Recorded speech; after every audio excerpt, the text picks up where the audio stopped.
નમસ્તે દર્શક મિત્રો. નરેન્દ્ર મોદી ધાર્મિક નેતાઓમાં બહુ મજા માને છે. ઘણા બધા ધાર્મિક નેતાઓ સાથે એના સારા સંબંધો રહ્યા છે. એમને વારંવાર મળવા જાય. ગુજરાતના મોટાભાગના જે ધાર્મિક નેતાઓ છે, કથાકારો, તો એમની સાથે સારા સંબંધો રહ્યા છે. આવા જ એક સંબંધો હતા આસારામ બાપુ સાથે, કે જે અમદાવાદના મોટેરામાં એમનું આશ્રમ હતું, અને ગુજરાતમાં બીજી ઘણી જગ્યાએ પણ આશ્રમ હતો, સુરત અને ઉત્તર ગુજરાતમાં પણ. તો આ એમની સાથે ઘણા સારા સંબંધો હતા, અને હવે એ આસારામના સંબંધો પૂરા થયા છે, અને એમણે કહ્યું હતું કે હું આસારામનો નરેન્દ્ર મોદી છું, એવું એમણે ત્યાં આશ્રમમાં જઈને કહ્યું હતું. પરંતુ આસારામનો જે મોટેરા આશ્રમ છે, હવે એના પર બુલડોઝર ફરી રહ્યું છે, તોડી પાડવાનો છે આશ્રમ. અને એટલા માટે આજે આપણે વાત કરી છે કે નરેન્દ્ર મોદી જે વાત કરતા હતા કે હું આસારામનો છું, અને જ્યારે જ્યારે એ જરૂર પડતી ત્યારે આસારામ પાસે ચૂંટણીના પહેલા જતા પણ હતા. એ જ્યારે મુખ્યપ્રધાન થયા ત્યારે કેશુભાઈને લઈને પણ ગયા હતા, એ પહેલા પણ અનેક વખત ગયા હતા. તો આ પાખંડી આસારામ અત્યારે જેલમાં છે. ઘણા બધા એમની સામે કેસ થયેલા છે. આ આશ્રમના લગભગ 32 જેટલા બાંધકામો તોડી પાડવામાં આવશે, બુલડોઝર ફેરવી દેવામાં આવશે. લગભગ એની કિંમત 500 કરોડ રૂપિયા જેવી થાય છે. આવા 32 જેટલા ગેરકાયદેસર બાંધકામો છે એમની. મૂળ તોડવા પાછળનું કારણ એ છે કે નરેન્દ્ર મોદી અહીંયા કોમનવેલ્થ ગેમ રમાડવા માંગે છે, અને જો એ સારી રીતે પાર પડશે તો પછી ઓલિમ્પિક પણ આવી શકે છે. હજુ કંઈ સત્તાવાર નથી. તો એ બધા માટે સ્ટેડિયમની જરૂર પડે. સ્ટેડિયમ બનાવવા માટે શું કરવું? તો એમાં આજે 3 આશ્રમ અને 1 મંદિરનો ત્યાં ભોગ લેવાઈ રહ્યો છે. દોસ્તો, 1 મિનિટનો તમારો સમય લેવા માંગુ છું. આપણે આગળ વધીએ કાર્યક્રમમાં એના પહેલા એક અપીલ કરવા માંગુ છું કે ધ ગુજરાત રિપોર્ટ એ સ્વતંત્ર પત્રકારત્વ કરતું સમાચાર માધ્યમ છે. અમે કોઈ પણ રાજકીય પક્ષનો એજન્ડા કે કોઈ વ્યક્તિ કે સંસ્થાનો એજન્ડા લઈને ચાલતા પત્રકારો નથી, અથવા સંસ્થા પણ એ પ્રકારની નથી. અમે પ્રો પીપલ અને રાજ્યના નાગરિકોના પ્રશ્નો માટે એમને વાચા આપવા માટે કામ કરતી સંસ્થા છીએ, અને એના માટે અમારે એક આર્થિક સહયોગની જરૂર છે, જેના માટે અમે જોઈનનું બટન આપણા યુટ્યુબ પ્લેટફોર્મ માટે અમે બનાવેલું છે. આપ સૌને એક વિનંતી છે કે અમારા આ સ્વતંત્ર પત્રકારત્વને આર્થિક સહયોગ આપવા માટે એ જોઈનનું બટન દબાવો, અને અમને આર્થિક મદદ આપના તરફથી શક્ય હોય એટલી પહોંચાડવાનો પ્રયાસ કરશો તો અમને આનંદ થશે.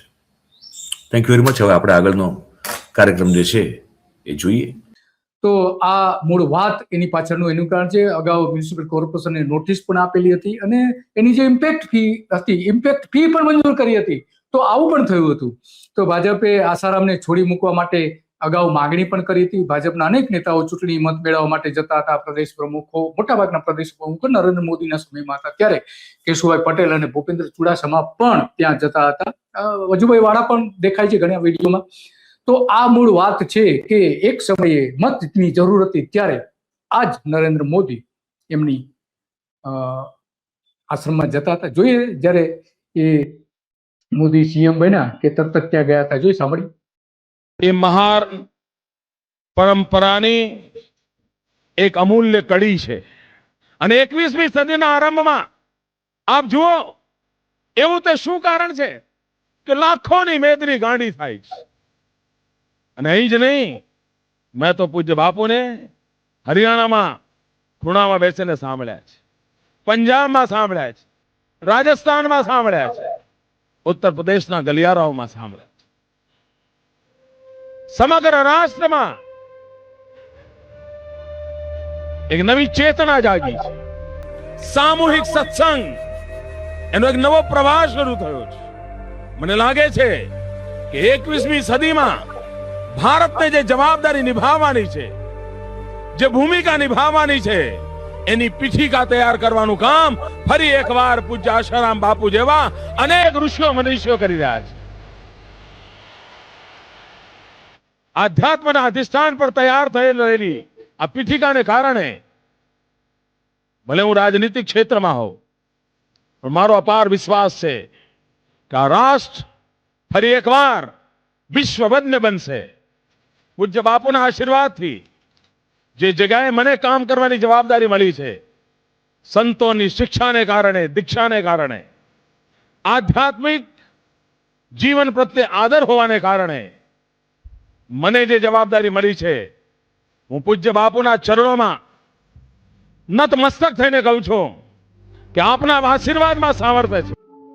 હું અહીંયા મુખ્યમંત્રી તરીકે નથી આવ્યો.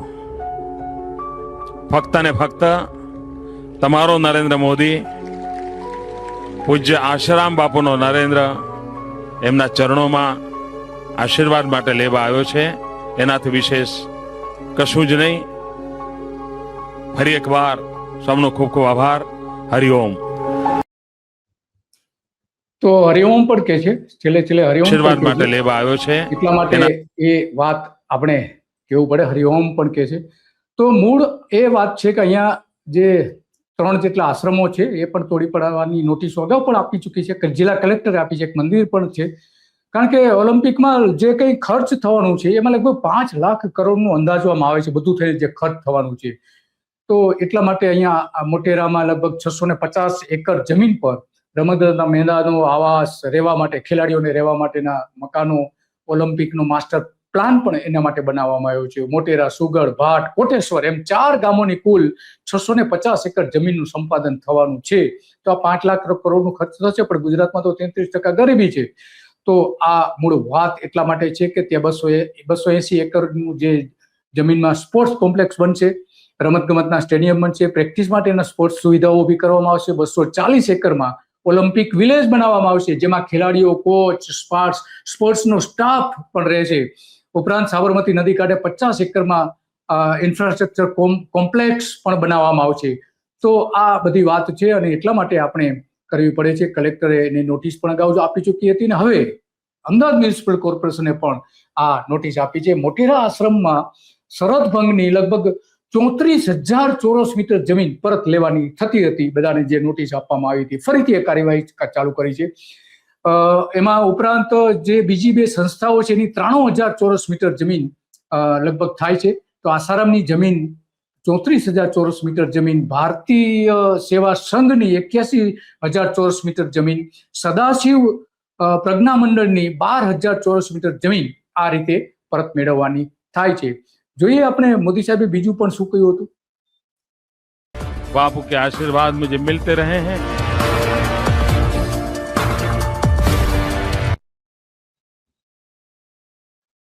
એક પરફેક્ટ ઘરનું સપનું એને સાકાર કરશે કોણ? Shrinathji group of companies. 10 વર્ષ પહેલા દક્ષેશ સ્ટાર્ટેડ હિઝ જર્ની એક સિમ્પલ ડ્રીમ થી. બધાનું ડ્રીમ હોમ બનાવવાનું સપનું, એ પણ અફોર્ડેબલ પ્રાઇસમાં.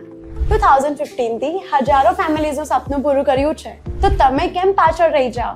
આજે જ મુલાકાત લો શ્રીનાથજી સામ્રાજ્ય અને સ્વસ્તિક પાર્કની અને તમારા સપનાને એડ્રેસ આપો.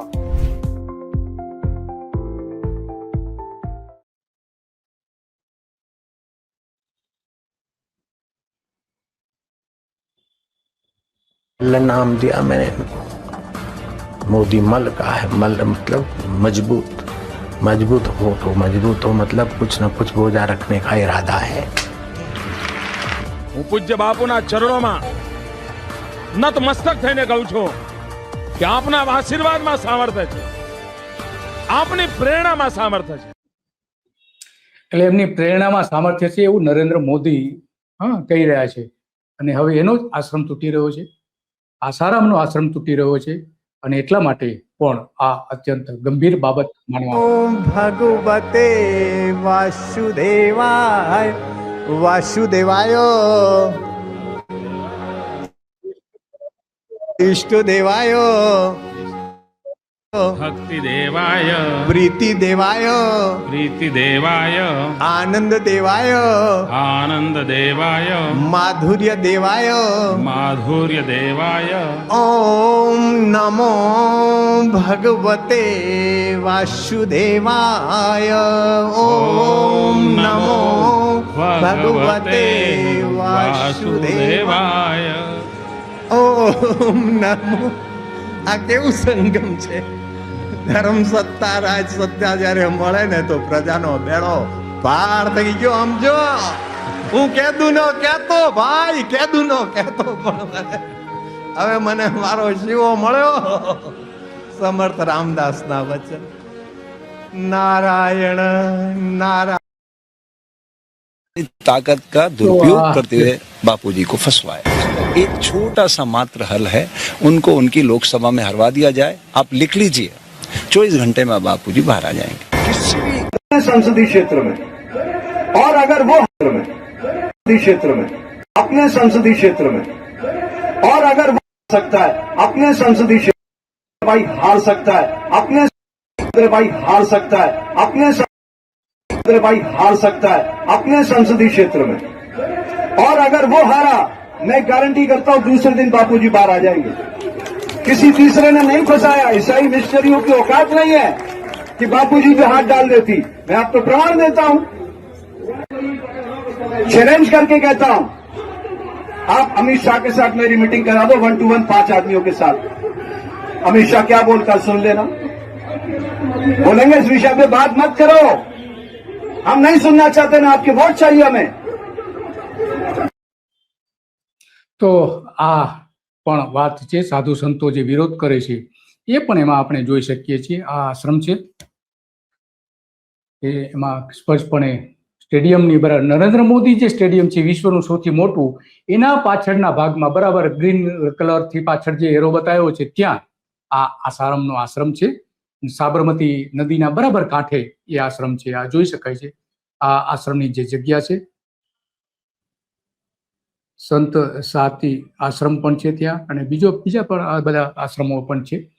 તો આ બધા જે આશ્રમો જે છે એ 3 આશ્રમ અહીંયા તૂટવાના છે. તો આ મૂળ વાત છે. અને મોટેરાની ખેતીલાયક જમીન પર થયેલા બાંધકામને મંજૂરી આપી દેવામાં આવી હતી એક સમયે, બોલો, ઇમ્પેક્ટ ફી લઈને, અને તાત્કાલિક આસિસ્ટન્ટ મ્યુનિસિપલ કમિશનર શંકાના દાયરામાં પણ આવી ગયા હતા. તો આ મૂળ વાત છે. અને વાત એટલા માટે આજે કરવી પડે છે કે હવે એમાં બધી જ તૈયારીઓ થઈ ગઈ છે આશ્રમને તોડી પાડવા માટેની, અને એટલા માટે આ બધી જ બાબતો હવે સરકાર સામે આવી રહી છે. અને એમાં ઘણી બધી બાબતો એટલા માટે આ કરવામાં આવી છે, એનો આખો પ્લાન છે. અને જે આશ્રમ દેખાય છે જે ચોરસ કરેલું, તે આશ્રમ નરેન્દ્ર મોદી સ્ટેડિયમની પાછળ આપણે જોઈ શકીએ છીએ. અને આ નરેન્દ્ર મોદી સાથેના એ સમયના ફોટોગ્રાફ્સ પણ છે આસારામના, અને એ બંને આ રીતે ખુલીને મળતા હતા. આ આસારામ ને જ્યારે પોલીસ પકડીને લઈ ગઈ હતી એ સમયનું છે. સોનિયા ગાંધી ઉપર પણ એમને પ્રહારો કર્યા હતા આસારામે. તો આ ઘણી બધી બાબતો એ સમયે પણ બહાર આવી હતી. અને એમનું જે સર્કલ છે એટલું બધું મોટું હતું કે એના કારણે નરેન્દ્ર મોદી મત મેળવવા માટે, બીજું કોઈ જ કારણ નહીં, મત મેળવવા માટે જ ત્યાં જતા હતા. અને આ બધી જ બાબતો આપણે સ્પષ્ટપણે કહી શકીએ છીએ કે આ રીતે ત્યાં બધી જ કાર્યવાહી કરવામાં આવતી હતી.